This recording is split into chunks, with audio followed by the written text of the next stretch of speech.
මම ඇවිල්ලා වැලිය ව්‍යාපාරේ ඇතැරණේ තම ගම්මානේ හිටියේ.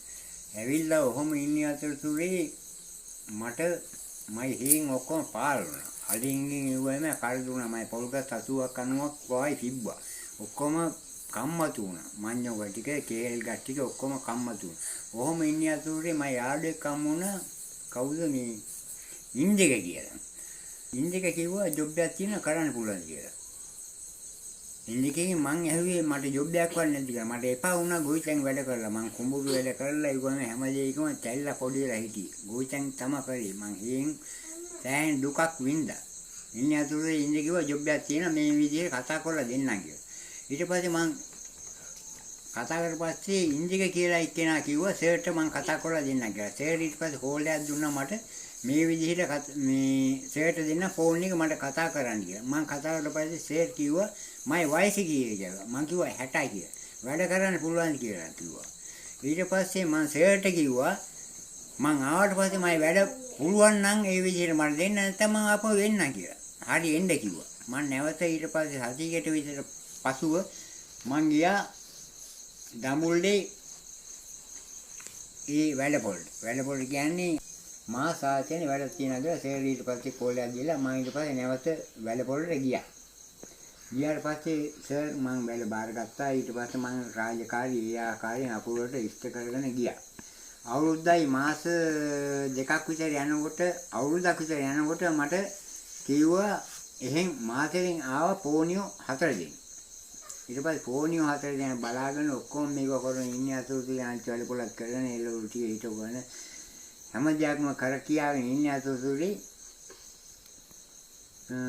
පසුව මට තව පෝනියෝ දෙන්නේ ආවා ඒ 4 දෙනා ඇතුළත.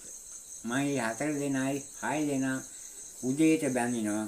දවල්ට කෑම මේ කියන්නේ දවල්ට කෑම වතුර ටික දීලා හැන්දෑවරු ආයේ දෙපාර තුන් පාර බැඳගෙන මයි රාජකාරී කරගෙන මම නැවත අනිත් ඒවා මඤ්ඤොක ගහක් ඒව හැම දෙයක්ම වගේ හිටවගෙන ඉවම මම ඒ ආයතනේ දායක වෙලා වැඩ කරා.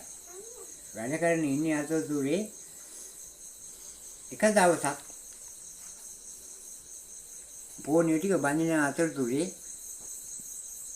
බැලලා මං ඇවිල්ලා ඉන්නවා. ඉඳගෙන ඉන්නේ අතරතුරේ කොහොම හරි මේ වුණා පොණියක එකපාරම කැරකෙනවා දුවනවා ඉවහෙන්නේ. මං තව අනිත් යාළුවාට විජේ කියලා යාළුවෙක් ඉන්නවා. යාළුවාට මං කිව්වා අර පොණිය දුවන්නේ මොකද කියලා. ඊට පස්සේ ඉවහෙනවා කියනකොට මං ඊට පස්සේ පැනලා ජීවුවා. දුවනකොට එහා පැත්තේ මං දන්නේ නැහැ බඹර කූඩියක් ඇවිස්සලා කුකෙක් හරි මේව කරලා බඹර කූඩිය මේව කරලා අර පොණියට විද්දා හැමතැනම. ඊට පස්සේ මං දුවන ගියා මටත් ඇවිල්ලා 3-4 දෙනෙක් විද්දා. මම ඊට පස්සේ ඇඟ ගැලවගෙන ගසලා මං ආපහු ආවා. ඇවිල්ලා මං යාළුවාට කිව්වා මේ පන්දම පත්තු කරන් ඩක් ගාලා මට හුළුවත පත්තු කරලා දෙන්න කියලා. මම ඊට පස්සේ පන්දම මේක වල රයිටේ ගහලා මේක කරලා දීලා මං නැවත ගහමුලට යන්න ගියා. මට විඳින්න ආවා. ඊට පස්සේ ටිකක් වෙලා අර පන්දමත් අරන් ගිහලා මං ගැටේ ලෙහුවා. ලෙහලා පොණිය ඊට පස්සේ දුවන ආවා. ඔහොම ඉන්නේ අතරතුරේ පෝනියා දුවන ගියා උඩට. පස්සේ ගිහිල්ලා මේව කරලා බලලා දැන් පෝනියෝගේ කිසිම දෙයක් කිව්වනේ නෑ ඒ පෝනියා. තව අනිත් 6 දෙනාගේ කිව්වනේ 5 දෙනාගේ කිසිම දෙයක් වැඳිලා ඉවුවේ නෑ. එකෙකුටවත් විදිහේ නෑ. අර පෝනියානෝ නැවතත් ආයෙ ඇවිල්ලා ඒ බඹර කූඩේ ඇවිසිලා 3-4 දෙනෙක් ඇවිල්ලා ආයෙ නැවත ජීවුවා. ඊට පස්සේ ඉන්දික කියලා යාළුවෙක් මම ඉන්නවා. මං කිව්වා අර ඉන්දික මේ පෝනිය ආයෙ දුවනවා. ඊට පස්සේ ආයෙ ඇවිල්ලා බලනකොට අර පෝනියටම තමයි ආයෙ කිව්වේ. ඊට පස්සේ ගියා උඩ පල්ලියහටම ගිහිල්ලා ඉන්නවා. ඊට පස්සේ මං ගිහිල්ලා ඔක්කොම බලනකොට එකෙක් වන්නේ. ඊට පස්සේ මං සර්ට කෝල් එකක් ඩක් ගාලා ගත්තා. සර් මේ විදිහයි පෝනියකට මේ බඹර මේ කූඩියක් ඇවිස්සලා මෙහෙම විලිලම් කියලා. ඊට පස්සේ ඩක් ගාලා සේරු කිව්වා ඩක් ගාලා ලනෝ ලියන්න කියලා. ලනෝ ලියන්න මට යන්න අවස්ථාව කුණ්‍යා මේ අවස්ථාවේ මම ගියා නම් මම සුත්තේකින් සිච්චක් වෙනවා. ඒකින්ද පොඩ්ඩක් බ්‍රේක් කරලා අර අතෙන්ද ගිහිල්ලා ලනෝ ලෙහලා මේව වෙනවා. ඊට පස්සේ පසුවල්ජේ කතා කරලා ඩක් ගාලා පසුවල්ජෙන් ඇවිල්ලා බෙහෙත් කරා. ඉන්ජෙක්ෂන් දෙකක් විද්දා. ඊට පස්සේ මේව කරලා නෑවුවා. මං කිව්වා සර්ට නාවන්න එපා කියලා. ඒකත් ඇහුවේ නෑ. ඊට පස්සේ අපි අර යාළුවා නෑවුවා. නාවක එකක් මේ මෙව්වා එතෙන්ද බලපෑවා. ඒ නැතත් දවස් දෙකක් ඌ ජීවතුන් අතර හිටියා. ඊට පස්සේ කන්න බොන්න දීගෙන හිටියා. ඊට පස්සේ වැල්ලා හිටියා. ඊට පස්සේ ඔක්කොම නැවිතවල මම නැවත කණුපොළ ගාවට රැගෙන ආවා.